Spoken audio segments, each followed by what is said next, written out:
So let's start today's topic, and that is matrix multiplication. Right? Again, we have already completed 2 by 2 matrix multiplication. In a બે example કરી લીધા. Now let us check it out. Matrix multiplication definition. Okay.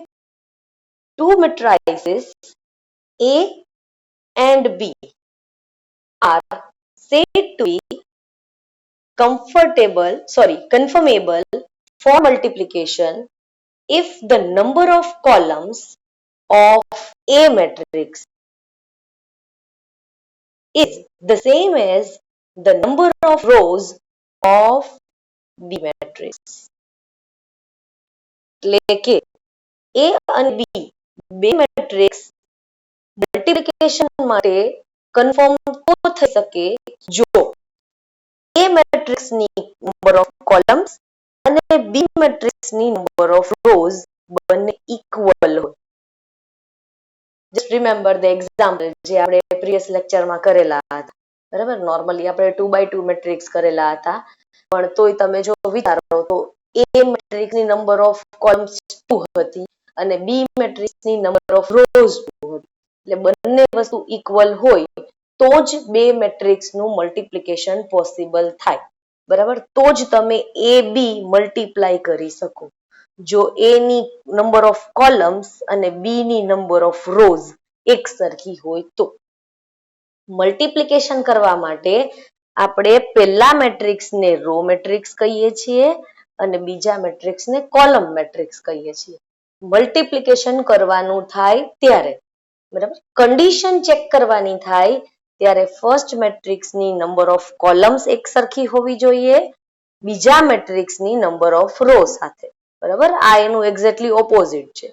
Okay, it means if A is matrix of order m cross n. Definition પ્રમાણે એવું સમજાવે છે કે જો A matrix no order છે એ m cross n છે ધારો કે, અને B નો ઓર્ડર આપેલો છે p cross q. બરાબર, બંનેના ઓર્ડરના નામ આપેલા છે.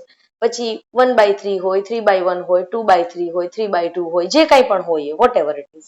Then the product of A and B is possible if and only if A અને B નું મલ્ટિપ્લિકેશન તો જ પોસિબલ થાય જો આ મેટ્રિક્સની નંબર ઓફ કોલમ, એટલે કોલમ અહીંયા આવે, અને આ મેટ્રિક્સની નંબર ઓફ રો એટલે કે n equals to p થાય તો અને તો જ તમારા A into B એટલે કે A અને B નું મેટ્રિક્સ મલ્ટિપ્લિકેશન પોસિબલ થાય. અને પાછું એનું જે રિઝલ્ટન્ટ મેટ્રિક્સ આવે A અને B મલ્ટિપ્લિકેશન કરીએ અને જે મેટ્રિક્સ મળે ને એનો ઓર્ડર છે ને એ આની રો અને આની કોલમ જેટલું થાય એટલે કે એ m cross q થાય. બરાબર, કન્ડિશન ચેક કરવા માટે ફર્સ્ટ મેટ્રિક્સની કોલમ અને સેકન્ડની રો જો ઇક્વલ હોય તો મેટ્રિક્સ મલ્ટિપ્લિકેશન થાય. અને જે મેટ્રિક્સ આવે રિઝલ્ટન્ટ આન્સર આવે મેટ્રિક્સ બને એનો ઓર્ડર છે એ પહેલા મેટ્રિક્સની રો જેટલું હોય અને બીજા મેટ્રિક્સની કોલમ જેટલું હોય. ઓકે, હજી સુધી આપણે રેક્ટેંગલ મેટ્રિક્સનો યુઝ નથી કરેલો, so that it may possible કે તમને આ વસ્તુ છે એ ખ્યાલ નથી આવતો. Okay, but don't worry, letter on આપણે એ પણ યુઝ કરશું. હવે સિમ્બોલિકલી એને A into B થી લખવામાં આવે છે, A into B. પણ A into B હોય ત્યારે A મેટ્રિક્સ ને રો તરીકે કન્સિડર કરવામાં આવે છે અને B મેટ્રિક્સ કોલમ મેટ્રિક્સ તરીકે કન્સિડર કરવામાં આવે છે. Okay, when the condition for matrix multiplication is satisfied, the product is defined as follow. બંનેના ડેફિનેશન આપેલી છે કે ભાઈ A નામનો મેટ્રિક્સ છે એમાં AI જે એલિમેન્ટ્સ છે, આ જેનો મતલબ થાય છે રો અને કોલમ. તો ધારો કે રો છે એ 2 સુધી જાય છે અને કોલમ છે એ 3 સુધી જાય છે, તો એ પ્રમાણે તમારા નંબર ઓફ એલિમેન્ટ્સ બને.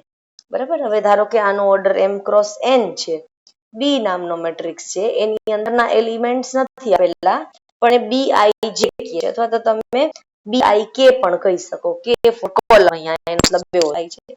બરાબર, એનો ઓર્ડર જો n ક્રોસ p હોય તો જે રિઝલ્ટન્ટ મેટ્રિક્સ આવે એને કહેવાય છે a multiplied by b is equal to small element લીધો છે c i અને k. i અને k એટલે લીધું છે કે આની નંબર ઓફ રોઝ અને આની નંબર ઓફ કોલમ્સ છે યુઝ થાય છે, એટલે ફાઇનલ જે મેટ્રિક્સ નો ઓર્ડર આવે એ m cross m cross p. બરાબર, આમ તો જો કે આ ચેન્જ થઈ ગયું, આપણી જે ડેફિનેશન હતી ને એ પ્રમાણે અહીંયા p ઇન્ટુ q હોવું જોઈએ. બરાબર, એટલે જે ઉપર હતું એ પ્રમાણે જ m ક્રોસ q. ચલો, બરાબર, કન્ફ્યુઝન ક્રિએટ ના થાય એટલે. અલ્ટિમેટલી ડેફિનેશન એવું કહે છે કે આ મેટ્રિક્સની પહેલા કન્ડિશન એ છે ફર્સ્ટ મેટ્રિક્સની number of column is equal to second મેટ્રિક્સની નંબર ઓફ રો સરખા હોવા જોઈએ. ઓકે, તો મેટ્રિક્સ મલ્ટિપ્લિકેશન થશે. મેટ્રિક્સ મલ્ટીપ્લાય થઈ જાય પછીનું જે રિઝલ્ટન્ટ મેટ્રિક્સ આવશે એનું ઓર્ડર શું હશે? તો ફર્સ્ટ મેટ્રિક્સની રો જેટલી હશે એટલી એની રો આવશે અને સેકન્ડ મેટ્રિક્સની જેટલી કોલમ હશે એટલી એની કોલમ હશે. એટલે કન્ડિશન અને અહીંયા જે આવે છે એ ઓર્ડર એકબીજાના ઓપોઝિટ છે. અહીંયા ચેક કરવાનું છે કોલમ અને રો, અને જે તમને આન્સર આવશે એ રો અને આની કોલમ એના પ્રમાણે આવશે. ઓકે, આપણે એક એવો મેટ્રિક્સ 1 2 3 એવા અલગ અલગ એક્ઝામ્પલ લઈશું. અત્યારે આપણે કન્ટિન્યુ કરીએ છીએ એની પ્રોપર્ટીઝ ઉપર. બરાબર, તો ફર્સ્ટ પ્રોપર્ટી એવું કહે છે કે મલ્ટિપ્લિકેશન ઇઝ એસોસિએટિવ. એસોસિએટિવ નો મતલબ થાય છે તમે જ્યારે એનું ગ્રુપ ચેન્જ કરો છો તો પણ એનો આન્સર સરખો આવે છે. ફોર એક્ઝામ્પલ આપેલું છે કે એ મેટ્રિક્સ એમને રાખીએ અને બી મેટ્રિક્સ અને સી મેટ્રિક્સ નું મલ્ટિપ્લિકેશન કરીએ, પછી જે આન્સર આવે એ બંનેનું મલ્ટિપ્લિકેશન કરીએ તો એનો જે આન્સર આવે એ એ બી ઇન્ટુ સી જેટલો જ હોય છે. બરાબર, આ બે મેટ્રિક્સ નું મલ્ટિપ્લિકેશન કરીએ, એ જે આન્સર આવે એ આ એ મેટ્રિક્સ સાથે મલ્ટીપ્લાય કરીએ, એ જે રીતે આન્સર આવે સેમ આન્સર આ બંનેનું મલ્ટિપ્લિકેશન પછી સી નું મલ્ટિપ્લિકેશન કરતા જે મેટ્રિક્સ આવે એના જેટલો જ આન્સર આવે છે. Okay, we'll do this associative property with the use of 2 by 2 matrix, પણ હમણાં નહીં, પછી કરીએ છીએ. ઓકે, નેક્સ્ટ પ્રોપર્ટી નું નામ છે મલ્ટિપ્લિકેશન ઇઝ ડિસ્ટ્રીબ્યુટિવ. ડિસ્ટ્રીબ્યુટિવ નો મતલબ થાય છે તમે મલ્ટિપ્લિકેશન છે એ ડિસ્ટ્રીબ્યુશન લો પ્રમાણે કરી શકો છો. ફોર એક્ઝામ્પલ અહીંયા લખેલું છે એક મેટ્રિક્સ છે અને આ બી અને સી છે. બ્રેકેટમાં આપેલું છે કે બી અને સી વચ્ચે પેલા એડિશન થાય છે, એ જે મેટ્રિક્સ આવે એને એઝ ઇટ ઇઝ રાખવાનો અને એ મેટ્રિક્સ અને આન્સર જે મળ્યો છે આ બંનેનો એ બંનેનું મલ્ટિપ્લિકેશન કરો તો જે આન્સર આવે એ આન્સર એ બી પ્લસ એસી જેવો જ હોય છે. એ બી પ્લસ એસી નો મતલબ થાય છે એ અને બી નું મલ્ટિપ્લિકેશન કરો, એ અને સી નું મલ્ટિપ્લિકેશન કરો, જે બંને મેટ્રિક્સ મળે છે એનું એડિશન કરો. આ આન્સર અને આ પ્રોસેસથી જે આન્સર આવે છે બંને એક જ સરખા છે, એટલે આને કહેવાય ડિસ્ટ્રીબ્યુટિવ લો. એ ને બંનેને ડિસ્ટ્રીબ્યુટ કર્યા છે, A into B plus A into C. Okay, this is what distribution or distributive law. એટલે બંનેને ટૂંકમાં ડિસ્ટ્રીબ્યુશન કરીએ તો બંને બાજુ એક જ સરખી વસ્તુ આવે છે, અને આ જે છે એ એસોસિએશન છે. કે આ બ્રેકેટ રાખો કે પેલા બે નું બ્રેકેટ રાખો, જે મેટ્રિક્સ મલ્ટિપ્લિકેશન છે એનો આન્સર એક જ સરખો આવે છે. હવે એક થર્ડ અને મોસ્ટ ઇમ્પોર્ટન્ટ જે પ્રોપર્ટી છે એ પ્રોપર્ટી એવું કે છે multiplication by a unit matrix. હવે યુનિટ મેટ્રિક્સ યાદ ના હોય તો આપણે યાદ કરીએ. યુનિટ મેટ્રિક્સ નું નામ કદાચ આપણે ભૂલી ગયા હોય અથવા તો મેં ના કીધું હોય. યુનિટ મેટ્રિક્સને આઈડેન્ટિટી મેટ્રિક્સ પણ કહેવામાં આવે છે અને એને આઈ થી ડિનોટ કરવામાં આવે છે. હંમેશા કોઈ પણ યુનિટ મેટ્રિક્સ હોય એને આઈ થી ડિનોટ કરાય છે. આઈ નો મતલબ થાય છે આઈડેન્ટિટી મેટ્રિક્સ, અને આઈડેન્ટિટી મેટ્રિક્સ હોય એમાં ડાયાગોનલ એલિમેન્ટ છે એ 1 હોય, બાકી બધા 0 હોય, જો યાદ આવે તો. આ 2 by 2 છે, આપણે 3 by 3 કરીએ તો 1 1 1. 0 0 0 0 એન્ડ 0 0 આ થાય છે 3x3 મેટ્રિક્સ. બરાબર. જો આઈડેન્ટિટી મેટ્રિક્સની તમે ડેફિનેશન યાદ કરો તો ડેફિનેશનમાં એવું લખેલું હતું કે સ્કેલર મેટ્રિક્સ કે જેના બધા જ ડાયાગોનલ એલિમેન્ટ છે એ 1 હોય. સ્કેલર મેટ્રિક્સનો મતલબ થાય છે જે ડાયાગોનલ એલિમેન્ટ છે એ જ ખાલી વેલ્યુ વાળા હોય, બાકી બધા 0 હોય. બરાબર. હવે જે સ્કેલર મેટ્રિક્સના ડાયાગોનલ એલિમેન્ટ્સ 1 હોય એને કહેવાય આઈડેન્ટિટી મેટ્રિક્સ. તો આ પણ આઈડેન્ટિટી મેટ્રિક્સ છે પણ 2x2 છે. આ પણ આઈડેન્ટિટી મેટ્રિક્સ છે પણ 3x3 છે. તો જો આઈડેન્ટિટી મેટ્રિક્સ સાથે કોઈ મેટ્રિક્સનું નોર્મલ મેટ્રિક્સનું મલ્ટિપ્લિકેશન કરવામાં આવે તો એ મેટ્રિક્સ પોતે જ આવે.